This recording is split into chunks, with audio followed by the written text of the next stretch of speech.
믿기 힘든 일이 벌어졌습니다. 한 아이가 자기 어머니에게 7시간 동안 고문당하다가 죽었습니다. 그것도 단순한 학대가 아닙니다. 팔과 다리를 묶고 입을 테이프로 봉하고 뜨거운 물을 붓고 나무 막대기로 수차례 때리며 죽기 직전까지 버려뒀습니다. 그리고 결국 2025년 1월 4일 새벽 3시 그 아이는 외상성 쇼크로 숨졌습니다. 그 아이 고작 10대였습니다. 2022년부터 2025년까지 3년 동안 이어진 끔찍한 학대. 가해자는 누구였을까요? 아이의 친어머니 A씨, 나이 40대. 그리고 이웃 여성 C씨, 역시 40대. A씨는 일주일에 23번 나무 막대기로 자신의 아들을 때렸습니다. 그런데 그 마지막 날 2025년 1월 3일 저녁 6시 A씨는 C씨와 이렇게 통화합니다. 죽자고 때려서 정신 차리게 하겠다. 그러자 C씨가 답합니다. 묶어. 반 죽도록 해야 돼. 그리고 실제로 그 말대로 실행됐습니다. A씨는 아들의 팔다리를 묶고 입에 테이프를 붙인 상태로 무려 7시간 동안 폭행했습니다. 끓인 물을 허벅지에 붓고 무릎에 화상을 입히고 온몸을 때리고 움직이지 못하게 한 채 괴롭혔습니다. 그 고통을 말해보라 해도 그 아이는 말할 수 없었습니다. 입이 막혀 있었으니까요. 1월 4일 새벽 1시 아이가 몸이 늘어지는 증상을 보이기 시작합니다.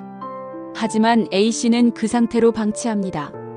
그리고 이 시간 뒤 그 아이는 숨을 거둡니다. 이 사건에 대해 부산지법 형사6부는 이렇게 판단했습니다. 아이를 보호해야 할 어머니가 가장 잔혹한 방식으로 생명을 빼앗았다. 재판부는 A씨에게 징역 25년형, 아동학대 치료 프로그램 120시간, 아동 관련 기관 취업 제한 7년을 선고했습니다. 형량을 보면 많은 분들이 이렇게 말합니다.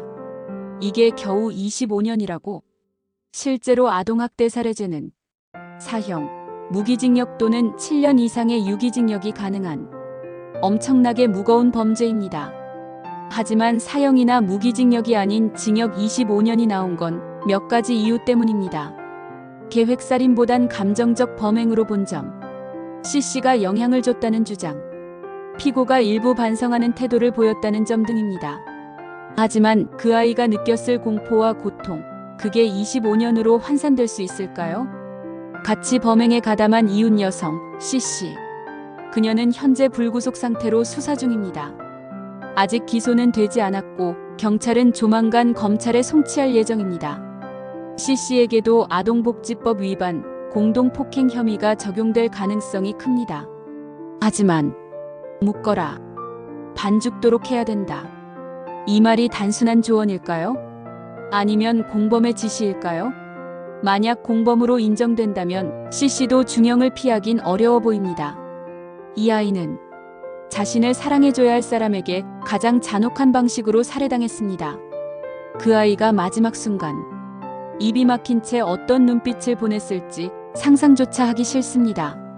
이건 단순한 아동학대가 아닙니다. 명백한 살인이며 고문이었습니다. 우리는 묻고 싶습니다. 왜 아무도 3년 동안 이 아이를 지켜보지 않았는가? 왜 아이의 비명은 아무에게도 닿지 않았는가? 아이를 때린 손보다 그걸 외면한 시선이 더 무서울 때도 있습니다. 만약 여러분 주변에 작은 신음이라도 들린다면 그게 단순한 훈육이 아니라 도움 요청일 수도 있습니다. 이 사건 그냥 흘려듣고 넘어가선 안 됩니다. 더는 이런 아이가 생기지 않도록 우리가 더 눈을 뜨고 더 목소리를 내야 합니다. 그리고 이 사건, 여러분은 25년형이 적절하다고 생각하시나요? 댓글로 의견 남겨주세요.